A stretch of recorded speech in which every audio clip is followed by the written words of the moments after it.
Hey, Pepin. Whoa, what was that? Oh, sorry, that's my guitar. I wanted to get your attention to show you a song. I just made. Oh, nice. You made a song. Yeah, you have my attention. Yeah, Go. yeah. So this is I made it yesterday. I think it's pretty cool. Okay, got this.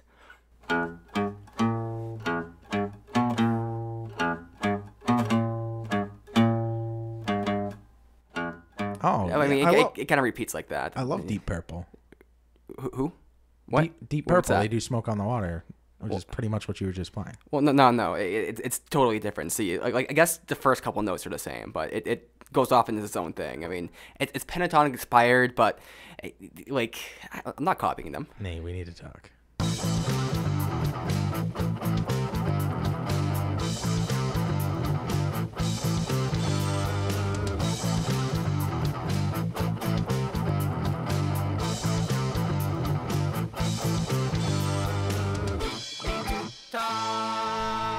Welcome back. So glad you guys could join us. I am here once again with my best friend, the band man himself, Pepin. How's it going, Pepin? He's the band man. He's Oh, the is- band man. Is that your new theme song? I I love it. don't know where that came from. We also have a very special guest on today. He is my brother, Brian. How's it going, Brian? It's going so good. How are you? I'm great. Thank you very much for asking. I'm glad you could be on. I'm glad you accepted my invite. I'm very glad you invited me. Well, outstanding. We're all glad here. Does Brian get a theme song? It's Brian. It's Brian. No, he doesn't. Okay. I think he's I'm okay probably with that. glad he doesn't have a theme song now. Can I make my own? Yeah. Yeah. What you got? I give up. Oh, it was a good try. I tried, but I couldn't think of anything. So, Deep Purple. Yeah. So that opening there was to elicit a response of music. It's kind of cliche, kind of watered down. I think there's a lot of interesting stuff there, but it's the same patterns kind of copied over and over again, which is fine. It's like every story nowadays is kind of like Shakespeare, just retold in different ways. But a lot of musical ideas, like as time goes on, they become less and less interesting, or more and more cliche. Like a lot of Jimi Hendrix, for instance. A lot of the licks he's played, they got so overplayed now that now they're just standard. Like Hendrix doesn't sound as special as he used to, because he's been copied so much. Yeah, I mean, I don't know. I don't think it's fair to say that all of music is watered down now. I think definitely genres could get watered down over time, and I think that it's necessary for a genre to start out fresh, build into the public eye, water down to the point that nobody likes it anymore so that it can reset. I think that's a pretty standard cycle that we've seen in almost all genres, and sometimes they die and they don't come back, like disco. I feel like that's happening to rap right now, because rap is really big, but it's becoming oversaturated for sure. What about rap do you feel is oversaturated? Is it like the lyrics, or is it the music itself, or? Well, it's not even just the lyrics, but a big thing in rap right now is trap beats, and that's definitely become overused, and talking about Xan use and lean and shit like that. So that was Xan and what the fuck? Xan and lean. What the fuck is lean? Lean, cough syrup, purple drink, you know. Oh, that's what Trayvon Martin was on. That's right.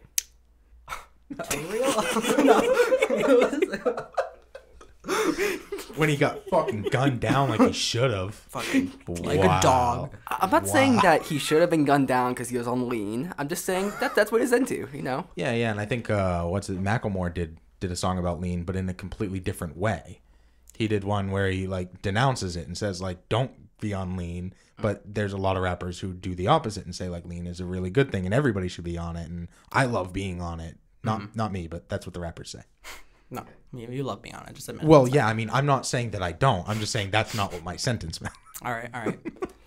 So rap is getting watered down in the sense of the content, like the subject matter. Is that what it is? More so than the lyricism or the ability? Well, the lyricism, it plays into that. It's all watered down essentially. It's a mess right now. Yeah. Because I know like rap really started gaining ground built around drugs, to be fair. Back weed and cocaine and especially crack. Biggie was like huge into selling rocks, and that's what helped build his empire. That Puff Daddy still rides to this day. So I don't know that necessarily that the fact that the drug has changed should dictate whether that it's watered down the music as a whole or the genre, because it still falls under the same umbrella of, it's about drugs. It's always been about drugs as far as I can remember. That's true. It definitely has. It's just, I feel like now it's a lot more glorifying, I guess. Although I guess rap has always been glorifying that type of stuff, but yeah.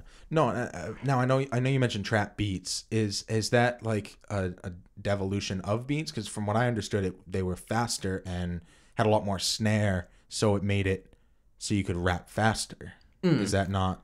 That's not true. But just because you can rap fast doesn't mean it's good. And a lot of times rappers will do that where it's not up to par with other rappers who, you know what I mean? Yeah. It's just like. So do you have any examples you can cite? Because like I know, I believe that Eminem is arguably the greatest rapper ever because of his ability to be diverse. Not necessarily for this one song or for the fact that he's hit the charts for so long and consistently, but because of his ability to continue to grow and change.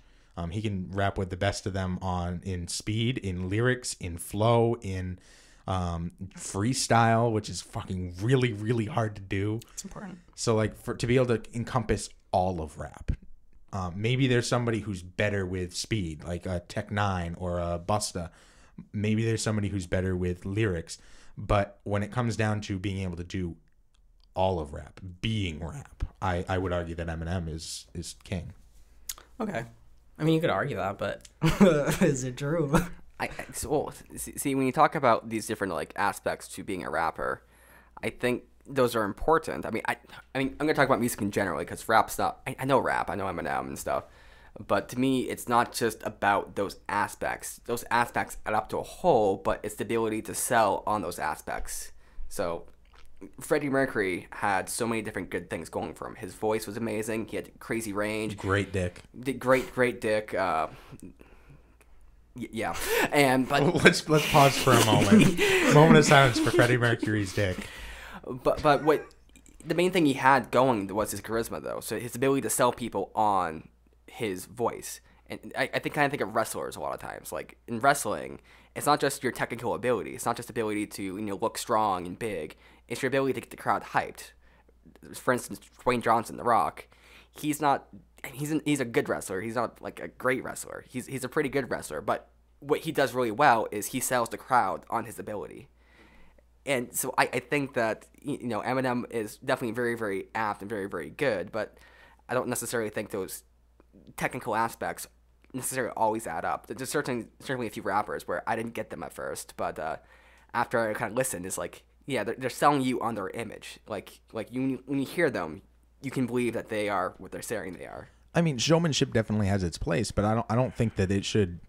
I think that is like lower on the scale compared to ability. I think that it's easy to argue that there's a lot of underground people who will never be heard who are better than 2 Chainz, who are better than a lot of these fucking awful rappers like Meek Mill. Like, why does he even exist? Like, he's been riding. He just got out of jail. Be respectful. Be respectful because he got out of jail? What does that do to me? Like, he's been riding fucking Nicki's ass for so long in so many ways. Who's this Nicki? Nicki Minaj. Are you kidding? Oh, like riding her ass, like literally? Oh, so Both, many ways. definitely. They're together, so No, not anymore. they're. Oh my They god. haven't been together for a while. Again, Is Drake in there? No. What? Maybe, actually. I don't know. Is Oh. her ass nice? Yeah, that's what she's known for. Well, And she no, has the that's thickest ass. yeah, that's a large aspect, if you know what I mean, of what she's known for. But I mean, showmanship's huge. But you know who had awful showmanship? Chris Benoit. He was fucking awful on the mic. He was awful to the crowd. People hated him, but they gave him the belt because he was so fucking good at what he did. He was one of the greatest technical wrestlers of all time. And to say that showmanship is that important where it almost sounded like you were saying it's the most important thing, I would vehemently disagree with. Well, I'm not saying it's the most. Well, so I'm not talking about showmanship in general. Well, it's not being a good showman necessarily, but it's getting people wrapped up in your material. It's selling people on your material. If you have crazy guitar playing skills, if you can make awesome songs that sound amazing, but you can't get anyone to go to your concerts, you can't get anyone to buy your music, what the fuck does that matter? It doesn't. Now, Chris Benoit, he's an interesting case, because his job or his role was not necessarily to sell himself, but he was selling other people, right? He would be facing against people who he would help make look good. So he had his matches with Kurt Angle, and Kurt Angle would look good facing against Chris Benoit. Chris Benoit can carry other people. His role was not necessarily to make himself look good, because that didn't work as much. I don't agree with that, because no, if you want to talk about somebody who was just a jobber, who that was their job, was to make people look good, you're talking about like an Al Snow or a Blue Meanie or somebody like that. That was their job. But Chris had ability above and beyond some of these other people that we're talking about. I'm not saying look good as far as jobbing, because jobbing doesn't necessarily look. It makes someone look good in a sense, but it doesn't let them really shine. You can't have a great match against a jobber, because the jobber is meant to lose. But this is a match where someone who might possibly lose, say Kurt Angle or Triple H, or someone in that vein, or The Rock. There's someone that he is actually at their technical level, and this person is a really good wrestler. They put on a really good show. The jobber, they can't put on a great show. They can't get people wrapped up in the show, whereas Chris Benoit could. In a similar kind of way, you can have people who are kind of hype men, right? So people who maybe they don't do well on their own, but they hype up someone else in a concert. I think Bob Holly is one of the greatest wrestlers to ever live, and he would never be given the belt, because that's not the role that he played, like you're saying. That's not what WWE had for him. But I don't think that means that he isn't up in that top tier with these other guys just because he couldn't sell. I think that sales and the ability to draw a crowd does not equate to the same thing as being great. That's why I was discounting Eminem's sales or Eminem's nominations for awards, because I don't feel that that is an accurate representation of greatness. Yes, so we agree, but what I'm saying is that why are these other rappers doing so good who are considered shit? It's because they're selling. It's because they're selling people. That's what they're good at. There's other people, as you said, other rappers, so underground rappers or whatever. I can't vouch for this, but they are better on all these technical levels in speed, accuracy, rhyme, lyrics, so on. All these different factors, they're better at it. They're really, really good, highly technical. There's no argument that they're not, right? But they're not as able to sell themselves as people who maybe are less skilled. So the showmanship gets you the sales, and if someone's more able to get sales that way, then they're going to be more successful in that way, and there might be utter shit. They might have connections. Maybe it's networking. So, G.J. Khaled, I did some research on him. He has a few good, all right songs, I guess, but he kind of sucks. He's a producer. He's not a rapper. He's a producer. DJ. He's really good at networking. He's really good with business. This is what I've learned. That's something that's crucial in this business, too. You need to be able to link with other people to expand your brand and whatnot. Mm-hmm. So what's he really good at? He's really good at selling. Now, what he's selling, it maybe isn't the highest quality product, but he's able to sell it, and sell it very, very effectively. And I don't disagree with that. He's a great businessman. He's not a great rapper. And that's where I'm disagreeing with you, is that you're bringing this up as if it means something to the argument of who's a good rapper and who's not, who's a good wrestler and who's not. No, I'm making the argument. So I'm addressing the point that there are rappers out there who have highly technical skills who are really, really good. Sometimes people who are really good at what they do rise to the top, and oftentimes they do. People who have really good skills. But the question is, why is there so much delusion? Why is there so much crap out there? People who shouldn't be in that position who are. It's because maybe they're not good in all these other aspects, but what they are good in is selling. That's the point I'm making. Okay, then I withdraw, because I think that's a good point to make, and I agree with it. Are there any rappers that you know of, Brian, that are really bad, but if for whatever reason made it really big that we may not know? Like, I know, the 2 Chainz and all those. Lil Xan? Oh, God, that just sounds bad. Lil Xan. Oh, you remember Lil Poopy? Lil Poopy. Forever #2. Cocaine a bad word. Buy the shit on iTunes. Lil Poopy was, how old was he? Like 8? No, He was like an 8 or 12-year-old boy who had like a rap career. good for him. God damn. Terrible. Yeah, real bad. So Lil Xan, Lil Xan, I really couldn't tell you too much about his music. I've listened to like one song or two maybe, but just his presence. And it all boils down to, like, going back to selling yourself and stuff. It boils down to what is easy to sell. Like the radio is influenced by the like masses of people that like something like a certain thing. And so it's like that. yeah. Like I mean, I think the radio is something that's rapidly dying. So I don't know how much longer the radio is going to have that influence where they can build up these people who, like, why are we getting plays for people like Lil Xan or a 2 Chainz? Like, why? I'll keep coming back to 2 Chainz just to show how much I know rap. Like, why are these people getting plays on the radio so often? Like, are people really requesting them, or are they getting paid to do that, or what? But now that everything's on demand, like, you have your Spotify, you have your iHeartRadio, you have your I can't name one more, but Pandora, you have your on demand ability to take in whatever you want. I feel like a lot of those things are going to kind of go away. Maybe. I think a big part of that is not necessarily that things are going away. I think this marketplace is the same in a way. I mean, maybe it's expanding to some degree, but I think what's mostly doing is fracturing, because we all have like really kind of like, we're all kind of the same in a way, but we're also very unique, like in that weird kind of way. Like, we'll have these very, very particular tastes, and the more that things become fractionated with like the music industry, like the smaller and smaller the bands get. I mean, there's gonna be bands that everyone can agree on are great, but your tastes become more and more specific, more and more palatable to you, to the point where there's not as much overlap as there used to be. It's like you get really, really picky when you have so much choice, and you can go down to the genre, to the subgenre, to the subgenre, to the subgenre, and it can get really, really like that. Well, I mean, I feel like a lot of those streaming services rely on people just letting the station play. So it'll be people who are similar. So maybe you will listen to a Lil Xan right after listening to Eminem or Lil Wayne, like 2 great rappers, and then you have this piece of crap thrown in there just because they're in the same, quote, genre. I think it'll be really interesting that the people who compile these stations are going to have a lot of that control. And if it's a user-generated thing, like, people who listen to this guy also like listening to this guy. That could be a really interesting way that music goes. I'd be interested to see what comes of that as we see it. I know rock, right? You start out with rock. You start out with like, and then it broke off into these subgenres, like you're saying, Pepin, where you had hair metal, and you had somebody name some other rocks for me. Well, I'm not gonna name any metal, black rocks, but so something I noticed in the rap game. So I'm gonna bring it back to rap for a second.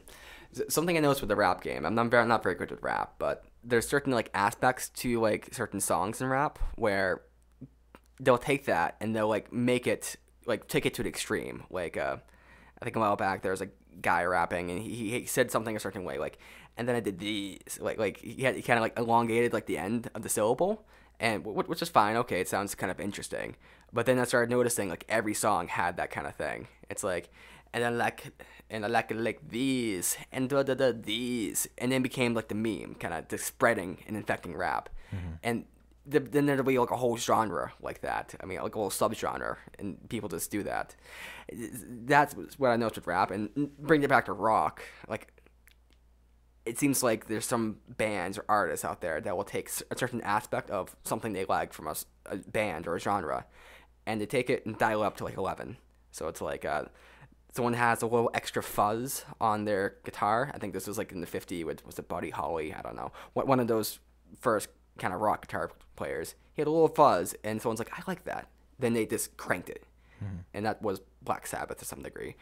And they just cranked it, and it's like, oh yeah, we like this. And then other bands saw that, and it's like, okay, let's put it up even more. And that is just an incremental kind of change over time. And then of these different aspects and how people do different things. Like one instance as well is vocal changes. So it's like rock singing used to be very kind of like like the smooth singing, like gotta get up, get down, kind of like very smooth. And then as it started getting like more and more kind of harder, people had to change their vocals. So we have like Metallica, who's like just kind of yelling, "Fucking is the air," like is this kind of yelling. And then as the guitars get heavier and heavier, now we have to start screaming to kind of like be heard over the guitars. So you start getting screaming, but then people start liking different aspects of screaming. Some people have like that death gurgle. You know what I'm talking about, Brian? Yeah, I do. And then some people have like the high pitch, but these different things that people do with the screaming that people start liking. And then that kind of goes off in these different places. So it's taking one aspect, kind of tearing up to 11, and then people will start taking that and doing their own thing with it. That's way too long of an explanation, but yeah. Or Makes sense. hey, if you like this content, check out our friends at GNA Podcast. Find them in the description or on Facebook at GNA Podcast. You'll love them as much as we do. We saw rock slowly start to die. And as it was dying, it turned into grunge. And that's what murdered rock. Grunge murdered rock, is my argument. Why do you think that? Because once grunge took over, like that was the new pop music was grunge, and it nobody wanted to listen to the other stuff anymore, and it took all of the aspects of rock and it turned them down to 1 instead of up to 11, and it kind of just, it was the least effort you could put into making something that's normally very high energy and cocaine driven to the exact opposite end of the spectrum. And I think that's what helped push the populace away from this high energy, high octane rock to something very, very broken down. I think that's necessary in genres though, because it keeps things interesting and it keeps people coming back to certain things. And if you don't have that in a genre, then it just completely dies. Although I can't really name a genre that has just completely died. Disco. Okay, well, never mind. Classical. Reggae, actually? I think reggae. Maybe not, 420. actually. Oh, wait, no. Woo. I think I got a metaphor here. I think that as the genre gets like starts picking up speed, it's kind of like you get more and more turned on to it, and the whole generation gets more and more turned on to it, or the people who listen to it. And then to keep going, and it's kind of like watching porn, you know? You start going down the rabbit hole of like, okay, this is kind of cool, this kind of, this is kind of hot, and you start getting more and more extreme with what you find attractive. And then eventually it reaches a climax where, you know, you come, and then you're like, what the fuck was this? Why am I watching a man and a woman fuck on a dead bear? Exactly. But it's like 90s or like 80s hair metal got to such a weird state where it's like all the guys kind of looked like girls, and spandex started this video with David Lee Roth, and he's like had these Athos traps he was just kind of dancing about in, and going like it's stuff where the audience is into it at that moment because there's a progression, but then eventually they're like, what is this? What did I just watch? How did I get here? And then they feel a little bit of shame. No, I don't know about shame, but I'm drawing it back to the porn analogy. oh, okay. Well, maybe you end up ashamed, but Not everybody. how do you let yourself get to that point where you're like, I have to watch Some fucked up shit. one-legged women getting fucked by rhinoceroses? Where you're like, wow, why did I watch that? I felt like that before with some of the music I used to listen to, like when I was younger. Like I really was into it and stuff, and then I was super into it. I'd listen to it every day, and I just hit a point where I'm like, this stuff is really dumb and childish. Why do I like this? This isn't good. What the fuck? That's how I was with YouTube videos. I used to watch the Game Grumps all the time, and like it was hilarious at the time. But now, like looking back on it, I'm like, man, they really sucked. Why are they one of the most popular YouTube channels ever? Smosh too. It's a shame. Smosh was one of the innovators of YouTube, though. So I don't know if I can agree with that, because there's a respect on that level, like a Barats and Beretta. Like that's like those guys created YouTube They definitely helped create YouTube, but what they've come to now, Anthony has left, and it's just become this like hot pile of shit. Yeah, overproduced, too much money put into it. Now it's marketing, is my feeling. It's like now it's just a brand that drives itself. It doesn't have the heart of the creators that originally made it. Definitely. And made it a thing. And it is what it is. Isn't Joe Baratz on the or Luke, anyway, isn't one of them on Smosh now? I feel like they are. I couldn't tell you. I don't watch the videos anymore because I don't they've either. become. But I saw something like on Facebook or something where it showed a video and it was branded Smosh, and I saw one of them on there. Maybe it wasn't them. Maybe it was College Humor or something. Anyway, yeah, I mean, does a genre need to die eventually, or is there a way to keep a genre alive indefinitely? If you can keep putting something new into it that I'm sure other people will absolutely find interest in, then no, it won't die. But at what point does putting new things into it change it into something different? Exactly. Like eventually, it's something different, right? True.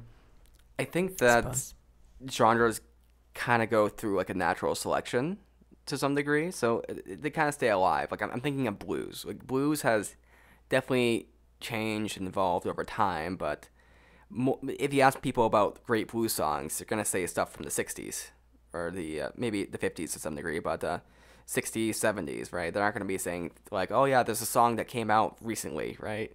I mean, there might be some great blues, some awesome blues going on. I mean, I think John Mayer is like the one exception. People will bring up John Mayer a lot with blues, but it's like people remember the hits because the hits are kind of classic, and those are the things that really make it. With like rock, people will bring up Led Zeppelin and the Beatles and kind of the classic bands. People don't usually bring up the old bands that kind of died off. So I think they kind of continue in that way, but I think certainly stuff happens when those domains, but I don't think it can really be expanded upon. It's like most of what's been said in that language has been said.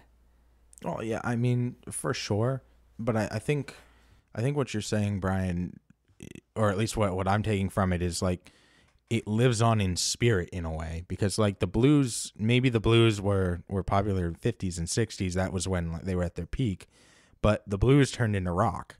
Like how much of rock was drawn from the blues? Like so much of it. You listen to Led Zeppelin and so much that is bluesy. Like it's so bluesy.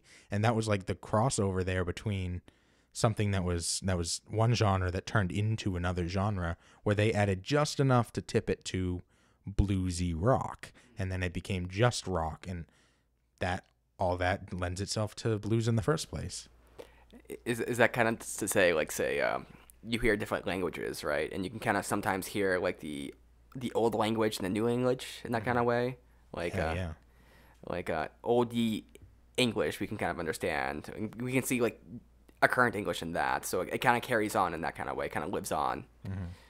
I guess it modifies itself over time. Now, rap to me is fascinating because it created sampling, which allowed every genre to live on in a way, because you could take a rap beat or an old song and turn it into a rap beat, and that's what allowed like No Love. Like that was a fucking amazing song with Eminem and Lil Wayne that originally was from a very old song. So it gave revival not only to the genre, but to that specific song, which kind of goes back to the Deep Purple that you were playing earlier, where is that straight plagiarism, or did they add enough to it to make it its own thing?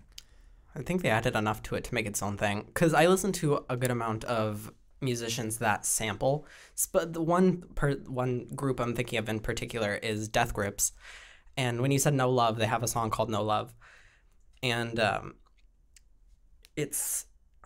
they're very experimental, and in a lot of their songs they'll sample Bjork, they'll sample old random Iranian movies, like random shit like that, and it makes it its own thing. It puts it into a new. I don't even know. It just makes it its own thing. Here's my. So now we have original creators of music way back playing on their lutes or whatever. Then we have more contemporary stuff that was classical music that created these huge broad things, and it evolved into much less involved. Like there could be 6 or 7 people, and then it evolved into one person creating, adding to something that maybe they created from scratch, the beat right on through. And then we started sampling, and now we're drawing from something old and adding a little bit to it. My theory about the next genre, and anyone who wants to steal this can, just remember that I said it. 0 original content. You take all used content from other places and you mash it all together. So you take clips from movies and you use those as the lyrics, and you line them up from different places, and then you pitch them in a way that they all sound like they're coming from the same person. And that's your lyrics. And then you take samples from other songs and you mash those in there. Maybe you take the drums from this song and the guitar from this song and put those together. I'm thinking 0 original content. It's all a mashup of other content. Just like a new musical genre completely. Mm-hmm. No one's done it yet. I think it's kind of a thing a little bit. It's almost there. Yeah, cool. Because you see those mashups a lot, and also people they do similar stuff to that, but not all of that together. So it would be a combination of like different elements into one. What's that Lil Wayne song where he samples 6 foot, 7 foot, 8 foot punch? I couldn't tell you the sample from that song because that's the sample. I don't know what it comes from, but basically it's a beat with a sample over it, and that's the chorus. Is like, and it's actually part of the beat is a sample from something else. So you sample the music, you sample the lyrics. Like all of a sudden, you're creating original content without any input from your own creation. It's all old stuff being reused in a new way. It's unoriginal but completely original at the same exact time. Mm-hmm. It's genius. I think it's a completely valid thing to do if you like sometimes. I feel like you can definitely go overboard with it. I have complicated thoughts on kind of like copyright, I guess, but also fair use and sampling, because I'm generally okay with it. I don't really believe in copyright for the most part, but I think there are valid uses and invalid uses, or uses which can be easily criticized, or uses which are like, dude, like, do some work. Stop trying to ride off other people's coattails. And there's certainly some songs that have used like really good sampling, like this that Eminem song, like that samples from Aerosmith. Yeah, Dream On. Yeah, Dream On. Like that's a pretty good use right there. And Eminem has some other sample stuff that works pretty well. And I've seen other stuff, but there's this other song where it takes like I forget what song it is, but it's a very popular song. And the only good part of the song is the sample, and it's like. Fair enough. It's not exactly a 1-to-1 copy, but it pretty much is. And the original was better, but that's the only good part about it. I think one example of a song that they do it well enough is like the "Ooh, What You Say" by Imogen Heap. Like they do a right job with that, but I think that's the main thing that makes the song work. I think with that one, but they do it in a way where it kind of works. What's your stance on if you take an original IP, intellectual property of somebody's, and then you do it better than they did it? I think you. It happens sometimes, doesn't it? Like, yeah. I mean, Simon and Garfunkel did "Sound of Silence," and then what's their name did a version. Disturbed. Disturbed did a version. I like Disturbed's version better. "Simple Man" by Leonard Skinner. I like what's their name? I don't fucking know any names today. But I like the other version of it. Well, there's the song "Come On, Feel the Noise," Yeah, girls. right. So it's actually by another band. They actually did a cover.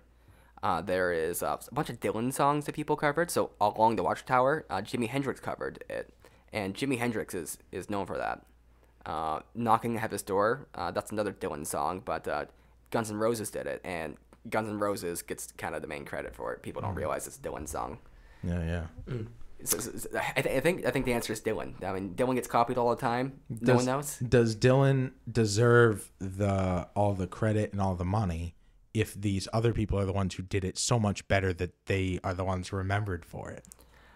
I think you have to be clear with what you're doing. So I think that if they actively say this is a cover at the beginning of the song, you have to say.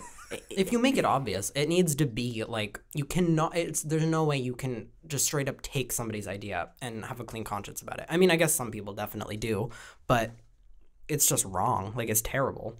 And it doesn't make it any better. I guess it doesn't really make it any worse. But if you take their idea and you make it better, and like let's say that Pink Floyd stole their entire album from some unknown band who used cows as their instruments. Like, it was fucking garbage, but it was all of the same ideas, and they made it this huge, massive mega hit. Does Pink Floyd deserve the credit for that? So I think the question is, well, for me, it's the technicality. So deserve the credit for what? So they deserve the credit for remaking it and making it great? Yes. Putting it on the map? Do they deserve the credit for creating what, the original content? No. Is there any reason that anybody should remember the cow guy? Or should they fade into history as nothing? They can fade in history as nothing. All you have to do is just say, I didn't come up with this myself, right? If let's say Freddie Mercury and with Queen, they stole a song. Let's say Somebody to Love was actually a song that they covered, right? And they got famous for it. Well, that's completely fine, and it's completely fine if whoever originally made the song has no recognition or anything like that. But they can't say, I wrote this song. They can say, we covered this song, that we made it what the song is today. The original song was crap, but they can't say we invented this, because that's not accurate. That's claiming something you didn't actually have. I think copying is fine. You just have to say that you're copied. What about Vanilla Ice and the beat that he stole from Under Pressure? Right up. That's Dum dum dum da da dum dum. That's just completely ripping it. It's the exact same beat, but Vanilla Ice did a completely different thing on it. That's not even sampling at that point. It's just literally taking. But he didn't use any of the same lyrics. There was none of the same emotion. There was none of the same feeling. It was just he made it his that own. One riff. He made it his own, but that completely ripped the instrumental from that song. I think the problem is, I don't. If you add something on top of it, maybe it's an improper use. So if you'd done it better, if he had actually copied, or if he sampled, if he sampled it better, I didn't actually hear it, but I think it's okay. But it was not better. No, Under Pressure is an amazing song. But go on. But that's gonna happen from time to time. If someone's gonna try a sampling job, which is not gonna work out, it's gonna make it sound worse. What they add on top doesn't actually make it better; it makes it sound worse. The original is far better. And in that case, you can't say this is improper use. You just say this is a bad use, right? They tried sampling, didn't work out. They fucking sucked, right? I don't know. I think there's something to be said if you can take something and make it better than it's yours. I don't think. What does an original idea mean? Like it's not worth anything. I think you have to modify it enough. I don't think you can claim you came up with it, right? Did you write those lyrics? I mean, you could claim it, but it doesn't make it yours. It makes it theirs still because it's not yours. For me, I think you can say that I made this what it is, or I added this extra thing, so now it's like something completely different. But if you're lying to people saying that, yeah, I wrote the lyrics for Somebody to Love, and you didn't, well, you're claiming credit for something you didn't do. You can say I made the song what it is, but I think it's wrong to say I wrote these lyrics. I wrote the musical. I wrote everything here, unless you take it and modify it to such an extent where it's not even the same thing. So how about our show? Is our show an original idea, or do we owe Howard Stern for his show, which came before ours and is pretty much the same thing? Talk shows aren't, we don't. I mean, talk shows are kind of general. Vulgar talk shows that have some smart to it and some funny to it, and mostly bullshit. I don't think we owe anybody the idea. We could say we're influenced. I'm not influenced by Howard Stern personally, because I've never really listened to him too much. But it's probably like secondary influences there. I'd say I'm more influenced by Joe Rogan and his podcast, because he has smart guests on all the time and talk about the shit. But then they also talk about I don't know, really weird. Let's say Howard Stern was the only one to ever do this. Just was going hypothetical now, and we came up independently with this idea. We weren't thinking, oh, we should do something like Howard Stern, and maybe we've never even seen Howard Stern's show. Can we say we came up with the idea if it's not influenced by him, but it happens to be the exact same thing? Yeah, I think that's valid. I mean, people reinvent the wheel all the time, and the idea of a talk show where you get vulgar, I mean, it might be a new idea, like to some the concepts. I don't think you necessarily copy concepts. I mean, you can, but I get really kind of pissy with like YouTube channels a lot of times. So there's that YouTube channel called Hot Wings, and Hot Ones. Hot Ones. I believe it's Hot Ones. Yeah. Okay, whatever fuck it is. Hot Ones.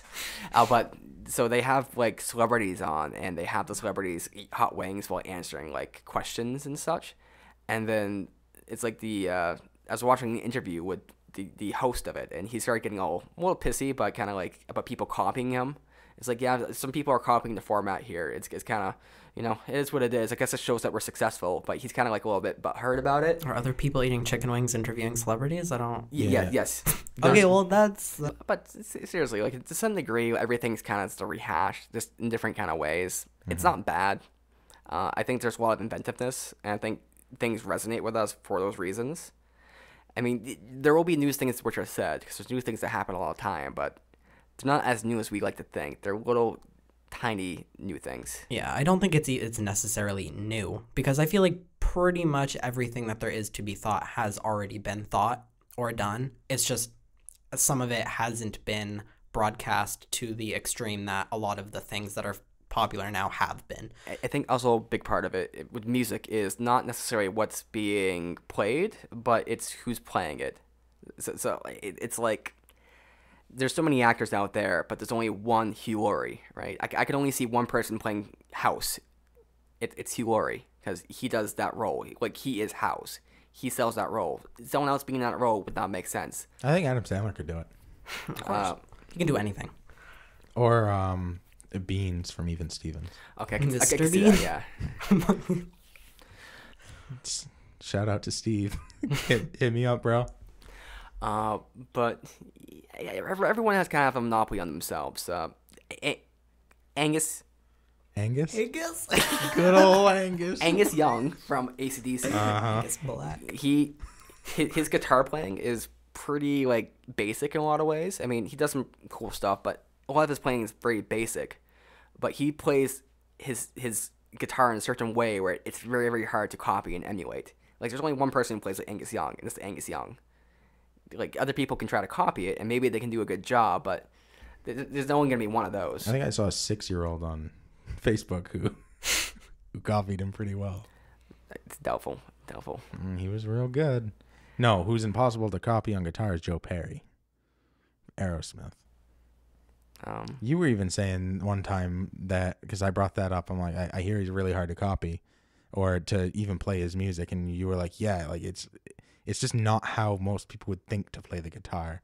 It sounds really good and it all makes sense, but it does not, like, it just doesn't work. I must have been like kind of high. Well, that's possible too. Because I don't remember this at all. Yeah. So you're saying your music is free to take?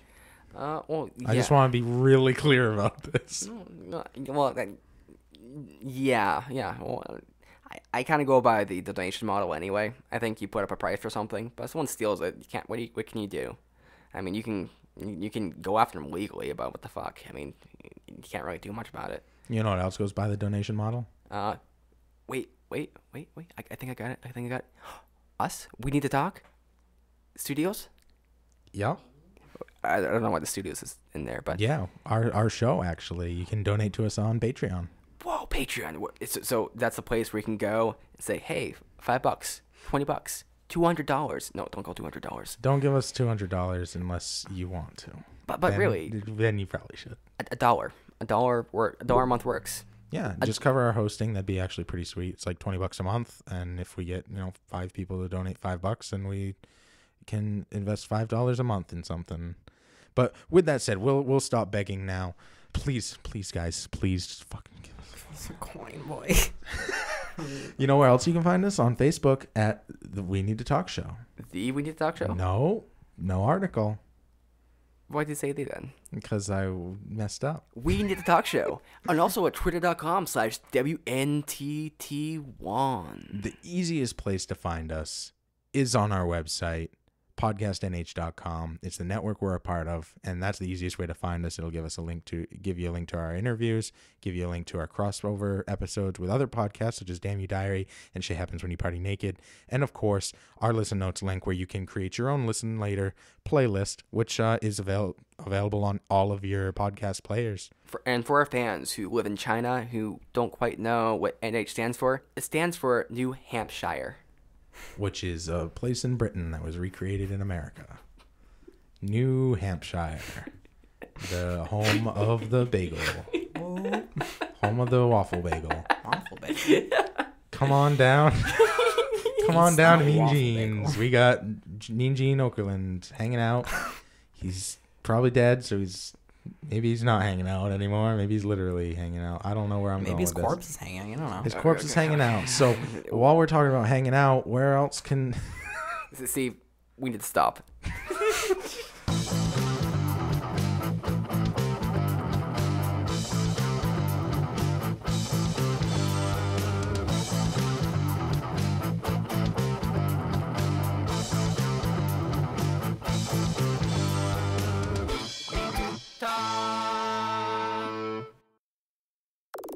Hey, Pepin. Yo. Do you usually subscribe to entire podcasts, or do you look for specific topics? Well, I try using the search function on my podcast player on my phone. It doesn't work too well.